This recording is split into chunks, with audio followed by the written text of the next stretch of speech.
আসসালামু আলাইকুম রহমতুল্লাহি ওয়া বারাকাতুহু।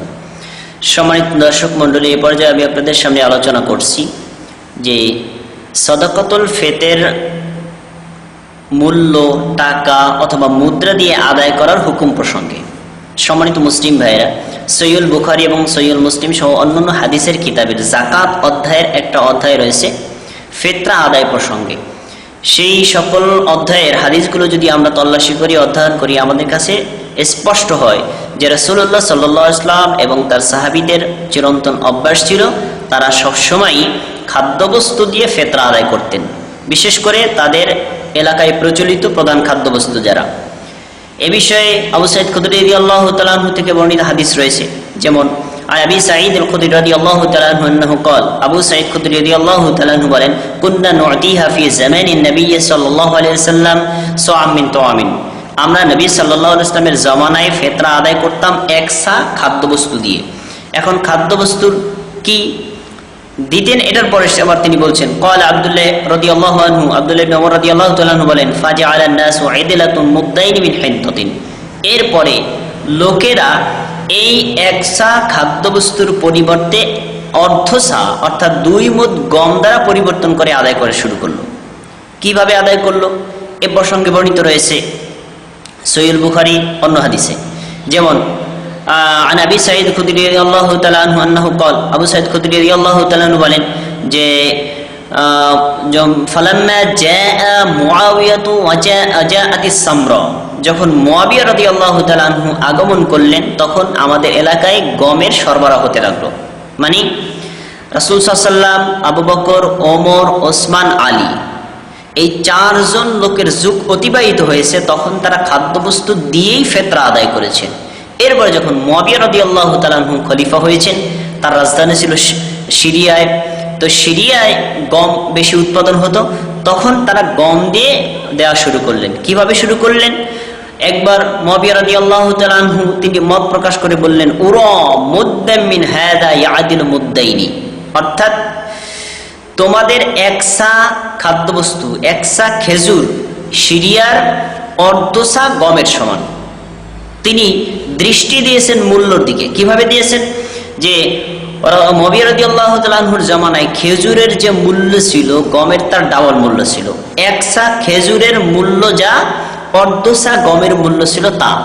তাই তিনি মত প্রকাশ করেছেন যে মদিনার একসা খেজুর যদি কেউ আদায় করে, সিরিয়ার অর্ধসা গম আদায় করলেই সেটা আদায় হয়ে যাবে। এই হলো মুআবিয়া রাদিয়াল্লাহু তাআলা আনহুর অভিমত। এটার বিস্তারিত বিবরণ রয়েছে সহিহ বুখারী মুসলিমের আরেক হাদিসে। আন আবি সাঈদ আল খুদরী রাদিয়াল্লাহু তাআলা আনহু আন্নাহু قال, আবু সাঈদ খুদরী রাদিয়াল্লাহু তাআলা আনহু বলেন, কুন্না নুখরিজু ইযা কানা ফীনা রাসূলুল্লাহ সাল্লাল্লাহু আলাইহি ওয়াসাল্লাম যাকাতুল ফিতরি, রাসূল সাল্লাল্লাহু আলাইহি ওয়াসাল্লাম যখন আমাদের মধ্যে ছিলেন আমরা ফিতরা আদায় করতাম একসা খাদ্যবস্তু দিয়ে। আমাদের খাদ্যবস্তু ছিল কিশমিশ, জব, খেজুর আর পনির ইত্যাদি দিয়ে। কিন্তু ফালাম নাযাল নুখরিজুহু হাত্তা কদিমা আলাইনা মুআবিয়া ইবনে আবি সুফিয়ান হাজ্জান আও মুতামিরান, মুআবিয়া রাদিয়াল্লাহু তাআলা আনহু হজ এবং উমরা উপলক্ষে মক্কায় আসার আগ পর্যন্ত আমরা এইভাবে আদায় করছিলাম। যখন তিনি আগমন করলেন, ফাকাল্লামা নাস আলাল মিম্বারি, তিনি মিম্বারে উপরে দাঁড়িয়ে লোকদের সাথে এ বিষয়ে কথা বলছিলেন ফিতরা প্রসঙ্গে। তিনি কথা প্রসঙ্গে বললেন যে ইন্নী উরা আন্না মুদ্দাইন মিন সামরাই শাম, আমি মনে করি সিরিয়ার 2 মুদ গম তাদিল সা'আম মিন তামরিন, তোমাদের একসা খেজুরের সমান। মানে তিনি দেখেছেন যে এই এলাকায় একসা খেজুরের যা মূল্য সিরিয়ার অর্ধসা খেজুর গমের মূল্য 1, তাই তিনি মনে করেছেন মূল্যের দিকে দৃষ্টি দিয়ে, সুতরাং কেউ যদি অর্ধসা গম আদায় করে দেয়, অর্ধসা আটা আদায় করে দেয়, তাহলে তার একসা খেজুর আদায়ের সমপরিমাণ বলে গণ্য হবে। এভাবে তিনি হিসাব করেছেন। কিন্তু এই মতটা যখন তিনি প্রকাশ করেছেন সাহাবীদের সামনে, মুআবিয়া রাদিয়াল্লাহু তাআলা আনহু, তখন কয়েকজন সাহাবী প্রতিবাদ করেছেন। তাদের ভিতরে একজন হলো আবু সাঈদ খুদরী রাদিয়াল্লাহু তাআলা। তিনি প্রতিবাদ করে বলেছেন, قال আবু সাঈদ খুদরী রাদিয়াল্লাহু তাআলা আনহু, আবু সাঈদ খুদরী রাদিয়াল্লাহু তাআলা আনহু বলেন, ফাআম্মা আনা ফালা উসাল উখরিজুহু কামা কুনতু উখরিজুহু আবাদাম মা ইশতু, আমি যতদিন বেঁচে থাকি ততদিন পর্যন্ত রাসূল সাল্লাল্লাহু আলাইহি ওয়াসাল্লামের জামানায় যেভাবে আমি খাদ্যবস্তু দিয়ে খেজুর, জব, পনির, কিশমিশ ইত্যাদি দিয়ে আদায় করতাম, এইভাবেই আদায় করব। আমি গম দ্বারা পরিবর্তন করব না, আর এক সাকে অর্ধ সা দ্বারাও পরিবর্তন করব না। সম্মানিত মুসলিম ভাইরা, এখানে আবু সাঈদ খুদরী রাদিয়াল্লাহু তাআলা আনহু প্রতিবাদ করেছেন। তাতে বোঝা যায় আবু সাঈদ খুদরী রাদিয়াল্লাহু তাআলা আনহু বোঝাতে চেয়েছেন রাসূল সাল্লাল্লাহু আলাইহি ওয়াসাল্লামের জামানায়, সাহাবীদের জামানায়, চার খলিফার জামানায় যেই নিয়মটা ছিল ওই নিয়মটাই হলো অরিজিনাল সুন্নাত, ওটাই আমাকে ধরে রাখতে হবে। তিনি গম দ্বারাও আদায় করেননি আর অর্ধ সা দ্বারাও আদায় করেননি। অনুরূপভাবে আব্দুল্লাহ ইবনে ওমর রাদিয়াল্লাহু তাআলা আনহু প্রতিবাদ করেছেন, তিনিও খাদ্যবস্তু দ্বারা আদায় করতেন। দেখেন সহিহুল বুখারী হাদিস নাম্বার 1511 যে ফাকানা ইবনে ওমর রাদিয়াল্লাহু তাআলা আনহু ইউদি তামরা, আব্দুল্লাহ ইবনে ওমর রাদিয়াল্লাহু তাআলা আনহু খেজুর দ্বারা তিনি আদায় করতেন এই ফিতরা।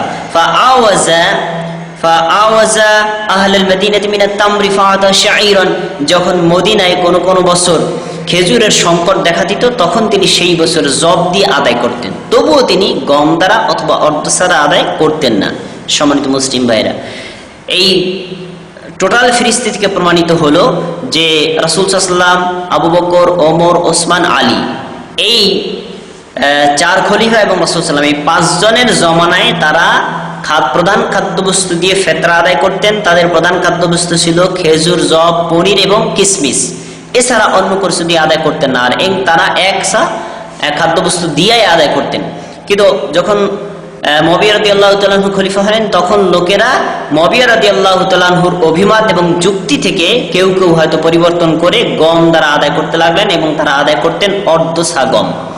কোন সাহাবী প্রতিবাদ করেছেন, এর জন্য প্রত্যেকের উচিত হবে যে রাসূল সাল্লাল্লাহু আলাইহি ওয়াসাল্লাম এবং চার খলিফার জমানার সুন্নাতটাকে আঁকড়ে ধরা, মুআবিয়া রাদিয়াল্লাহু তাআলা আনহুর যুক্তিটাকে পরিহার করা। এখন বলতে পারেন কেউ আদায় করেছেন, আমাদের জন্য কেউ দলিল নয়। রাসূল সাল্লাল্লাহু আলাইহি ওয়াসাল্লাম, সাহাবীদের এবং চার খলিফায় দলিল, তারা যেভাবে আমল করেছেন সেভাবে আমল করতে হবে। এখন তারা আদায় করেছেন প্রধান খাদ্যবস্তু দিয়ে। বাংলাদেশের প্রধান খাদ্যবস্তু কি? বাংলাদেশের প্রধান খাদ্যবস্তু হলো চাল।